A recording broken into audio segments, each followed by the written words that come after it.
Right now, I'm going to speak to somebody I haven't spoken to in quite a while, and I first met him at the Interlaken, and he very quickly after I met him got involved with an organization that really has grown to be a very, very important organization that deals with so much of what's going on in our tri-state region. First of all, we'll say good morning to Dan Bologani. Dan, good morning. Thanks for joining us. Hey, good morning, Marshall. Thanks for having me. Now, when I talk about you and I talk about how I first met you at the Interlaken, I also remember that you very early got involved with the Upper Housatonic Valley National Heritage Area, and you are now the executive director of that, right? Yeah, that's correct. Yes, very early on, when a number of local historians were getting this program together, they started recruiting board members from other history organizations, local businesses,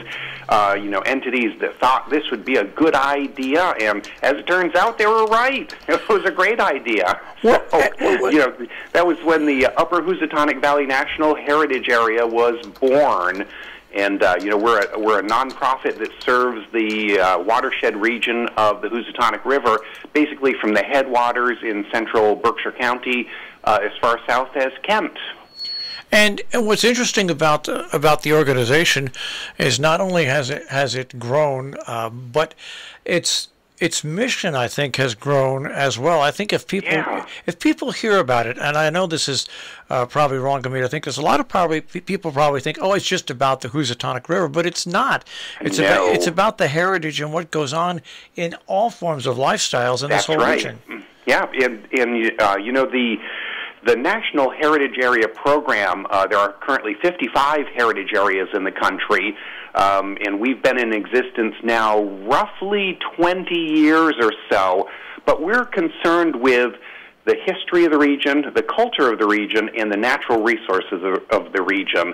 And we're a partnership program of the National Park Service, and so we're a conduit for federal resources into our local region here for things like federal grants, technical assistance through the National Park Service, direct assistance from this organization on technical questions for instance, historic preservation or natural resource conservation.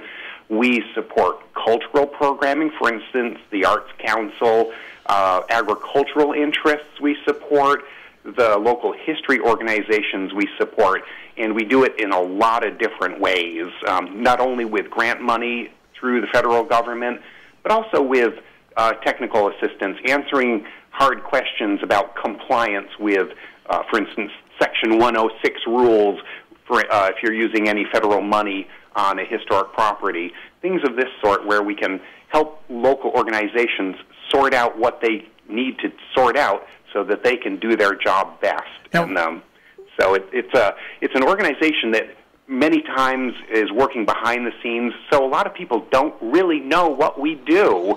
But if you're connected with one of these organizations, I hope that they find us invaluable.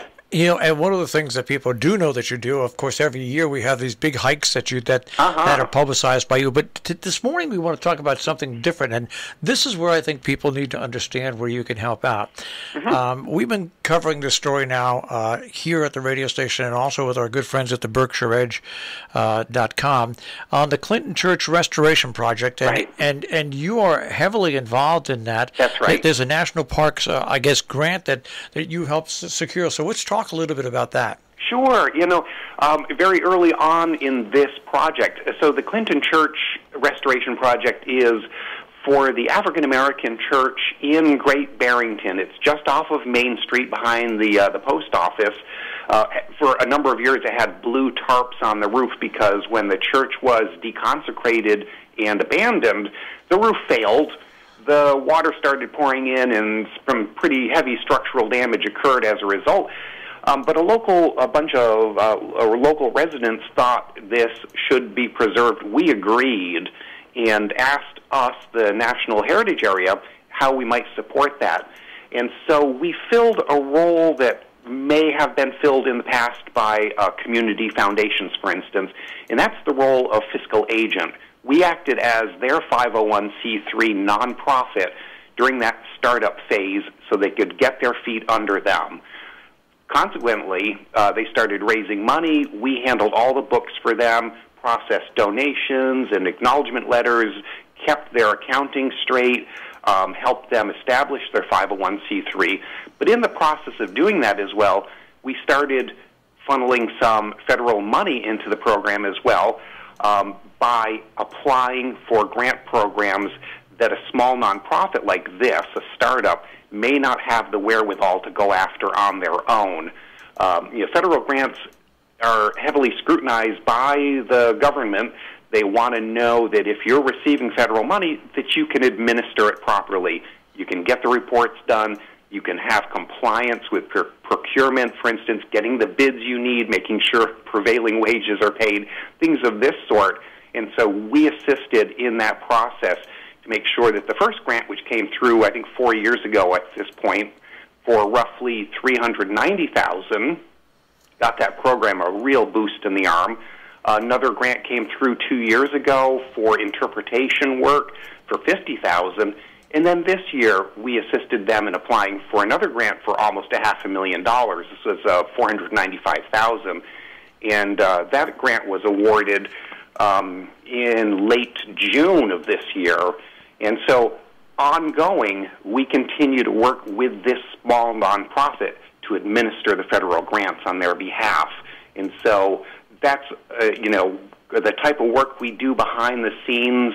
People recognize this important historic preservation work is getting done, but they don't see a group like ours that stands behind that to really support it at the federal level and making sure that they get the resources they need. So we're very pleased that we're able to do that. You know, what's interesting about what you talk about, and this is the great thing about our area, is that we have these gems, these historical gems throughout our region. Yeah. And there are people that are concerned about them. Sometimes private individuals step forward and save these places, churches, turn them into other venues. But then there's other times where they're completely lost, and once they're gone, they're gone. They're gone. You know, when I lived in Kingston, New York, there was a beautiful old post office that was torn down, and a jack-in-the-box was put up there. I'm talking about a beautiful post office, and people now lament the fact that as part of an urban redevelopment, that's gone. Now, this church that you're talking about is significant, especially because we're talking about the area where W.E.B. Du Bois is from. This is really related to black history in that area and our area. Yeah, it really is. There are many notable blacks from Berkshire County. Our African-American friends work very closely with us to uncover the histories there. It's amazing when you start looking at the history of everybody in the region, but how diverse this region had been at one time, and the amazing people, the forward thinkers that this region produced, among them W.E.B. Du Bois, and we're hoping that through the work that we're doing now on the Clinton Church restoration, that we can provide a home to tell the story of all the notable African Americans who made this area special, but then went on, in the case of W.E.B. Du Bois, to become a national and an international figure, an early architect of the modern civil rights movement, all from right here in this wonderful area that we live in. But, pursuant to your comment about historic preservation, it makes this area the special area that it is. When a historic building is gone, as you said, it's gone forever. What replaces it, even if it's a replica, never has the same look and feel as the original architecture. And so we urge, we urge organizations to undertake these important projects because it's the fabric we live in, and it's why we feel about this place the way we do. So I think it's important work that we do. In the case of the Clinton Church, of course, there are very special stories to be told within, and the goals there are that structure will become an education, interpretation center, a visitor center for the African American Heritage Trail, one of the other programs that we've been shepherding for the past 20 years. And that includes amazing people, Agrippa Hole, Elizabeth Mumbet Freeman, among others. There are so many noteworthy stories of African Americans in the upper Housatonic Valley, and this restoration project will give those stories a home. You know, talking to you, Dan, I'm just amazed, and I said how you've grown. I just don't know how you handle all the different projects. I mean, how many volunteers and how many people do you have working at the Upper Housatonic Valley National Heritage Area? And do you guys ever need fundraising help yourself to do what you do? Yeah, well, you know, we do this in partnership with all these other amazing organizations, and you know, as you mentioned, we do have a pretty broad array of different programs. For instance, we're hoping to work with the Sharon Historical Society. They have an amazing project that they're undertaking, creating a permanent exhibit around the iron industry. And I believe their hope is to dedicate the permanent exhibit to Ed Kirby, who was one of our founding fathers for the heritage area. But just another amazing story. One of the other projects, for instance, is a bikeway for road bicycle users that runs from Norwalk, Connecticut to the Canadian border, roughly 280 miles long. So it's, you know, another one of those strange outlier programs that you would not really think of as something a heritage area would do, but yet it falls within the work that we do. We work closely with the Native Americans, the Stockbridge-Muncie community of Mohicans. We work closely with local nonprofits, for instance, Green Agers in their home is at April Hill Conservation Center in South Egremont. We work closely with all the cultural institutions in the region. As I mentioned, the Arts Council. So we provide support in a lot of different areas. And I'm hoping, you know, through our conversation with you this morning, Marshall, is that people have a better appreciation of what a national heritage area does. We're always subject to federal funding. I've always got to be in touch with our wonderful congressional delegation, Jahana Hayes, our congresswoman, who's simply amazing, and our senators, Chris Murphy and Dick Blumenthal, who are so supportive of the program. But we never take it for granted that federal money continues to flow into the area. So we're always making sure that we're doing what we're supposed to do and that we're communicating that. And thank you, Marshall, for giving us the opportunity to continue to do that.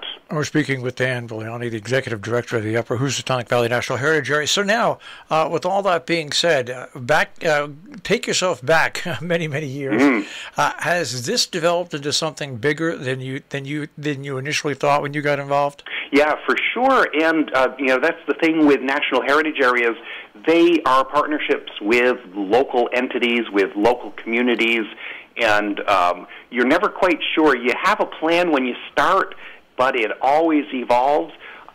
I'm really pleased with the direction that we've taken. I have an amazing board of directors that include people that, you know, I'm sure your listeners would recognize, you know, local historians, local cultural leaders, local leaders in the natural resource conservation world, who help guide my actions and help determine what new programs we take on and how we use our resources.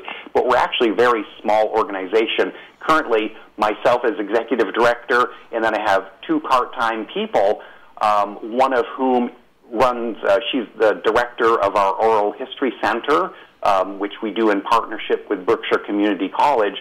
And then we have an administrative person, Diane Cody, who will hound people to get the Heritage Walks listings to us so we can publish those. Oh, and I have to mention the annual Heritage Walks program. Yeah. It's our 19th annual free guided walks to all the special places in the area.